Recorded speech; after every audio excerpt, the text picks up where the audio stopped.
Okay, my name is Jennifer Rohde. I'm a senior air safety investigator with the National Transportation Safety Board, and I am the assigned investigator in charge for this accident. We were notified about 12:15 today of this accident. We understand from law enforcement approximately 11:50 Mountain Daylight Time, the airplane behind me, which has been preliminarily identified as a Mustang II, an experimental home-built airplane, impacted the ground while it was turning towards the Erie Air Park, which is also behind me. We have 2 people on board, both of which were fatally injured. The names of those individuals on board will be released by the Broomfield County Coroner's Office once next of kin have been notified.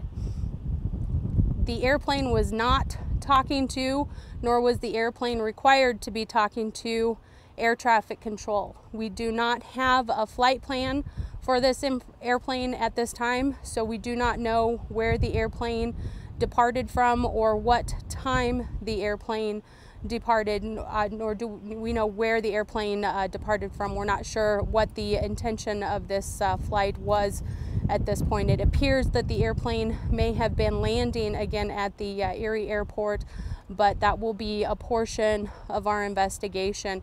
So at this point, we are on scene to examine the wreckage and document the facts and circumstances that we see on scene. We are on scene to interview several of the witnesses that observed the airplane just prior to the accident.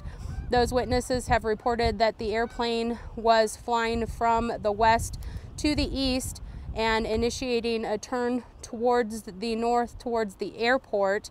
They commented that the airplane was both fast in its speed and the airplane was low or lower than what they normally expect for this area, for the air traffic that they see associated with the Erie Air Park. Once our on-scene investigation is complete, we will continue with the fact-finding portion of our investigation, and this can take some time. We anticipate a preliminary report to be available on our website, which is www.ntsb.gov.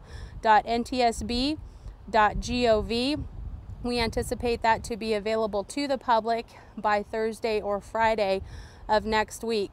Following the preliminary report, there will be a factual report.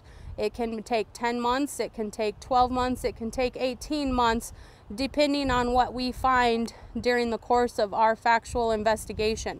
If we feel that there is a safety of flight issue related to the engine on this airplane or related to design of this airplane, again, it being an experimental airplane, we will release that information sooner rather than later as to the safety of the traveling public that might be affected by that safety of flight concern. If we find any sort of mechanical failures, medical issues with the pilot, that will certainly elongate the investigation again to ensure that we are as thorough and accurate during the course of our investigation. Following the factual report, a short time later, an analysis and probable cause statement will be released. Again, that is all available on our website, www.ntsb.gov. So today I will not be speaking to probable cause. We do not speculate at all to probable cause. Speculation is inappropriate, unprofessional, and not fair to the family and friends of those that have been impacted by this accident. We want to be sure that we have covered all of our bases and are as thorough as possible during the course of our investigation. We will be looking into man, machine, and environment. So we will be looking into the pilot's certification, the pilot's experience related to all airplanes, and the pilot's experience related to the accident airplane. We want to ensure that the pilot was medically fit for this flight and there were no concerns. Autopsy and toxicology are standard in any fatal accident investigation, and anything relevant to this investigation will be released during our factual report process. We will look at the airframe and the engine to ensure that there were no mechanical anomalies with the airplane, the airframe, the engine, or the flight controls that would have precluded normal operations. We will be looking at the environment. We'll be looking for any radar data that might be associated with this aircraft to better understand where they originated, how fast they may have been flying at the time of the accident, and what their course of flight was. We will also be looking into the weather at the time of the accident. It is obvious that it is quite windy today, but entirely too early to tell whether or not the wind may have played any role in this particular accident. We would like to give our thanks and gratitude to the City and County of Boulder, who provided law enforcement and initial notification for this accident, in addition to North Metro Fire, who has also supported us significantly during the course of this investigation. And our hearts and prayers and condolences go out to the family and friends of those impacted by this accident. And I'm open to any questions should you have any at this time. Doctor, can you talk about the communication, lack thereof, between the aircraft and air traffic control? Is it because it was an experimental small aircraft like that, or talk about the dynamic there? Absolutely. So Erie is what we call a non-towered airport, meaning there is no air traffic control here at this airport to advise pilots when they can take off and when they can land. That being said, there is a common traffic advisory frequency or Unicom frequency that the pilots can communicate with one another, so they can talk to each other and explain what their intentions are as they are flying. So it has absolutely nothing to do with the fact that the airplane is experimental, just the procedures for this local airport. So had they been talking to air traffic control, it would have been some sort of en route, maybe for advisories while they're flying in a congested area. But again, nothing that we've been informed of at this time. How big is the debris field of the crash back there? I would say less than 100 feet. It's very small. We have an initial impact site which has the remains of one of the propeller blades, and then the airplane wreckage a few feet further. The engine is the furthest portion. The engine separated and came to rest upright adjacent to tree. How long will the wreckage be here for neighbors who are wondering? It's hard to say at this point. We're looking to see if the airplane was insured. If there is insurance on the airplane, then the insurance company will take care of the recovery of that airplane, and hopefully we could have a team here later this evening to recover that. If there is no insurance, then the logistics change significantly as to who's going to pay for the recovery and the storage of the wreckage as we conduct our investigation. So we'll have to work with the local police department to see what resources are available, and the local airport to see what they might have available for recovering and storing the airplane during the investigation. Were you surprised that there was no fire? Or?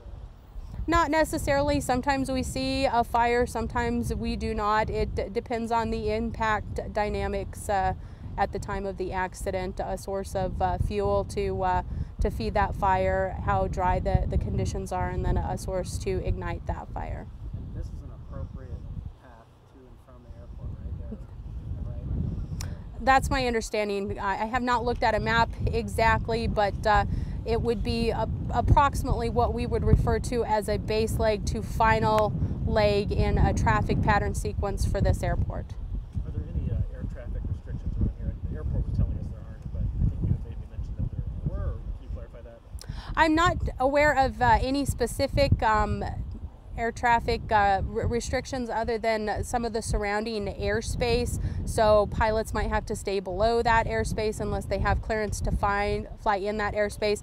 And I'm not sure if they have specific procedures here at this airport with regards to where pilots should be flying their traffic pattern. When I said that something was abnormal, it was not what local residents were used to seeing airplanes fly for a traffic pattern here. With this crash being where it is, I mean, is there a concern about planes flying over right now, or is that a moot point? I think it's definitely something we'll be looking into during the course of our investigation, and whether there were noise abatement procedures or procedures that the pilot was or was not following. So people can land a plane right now over this crash, like right now? That's correct. Nothing's staying in. That's correct. I assume you do a lot of these. If you could talk to the family, what would you say to them?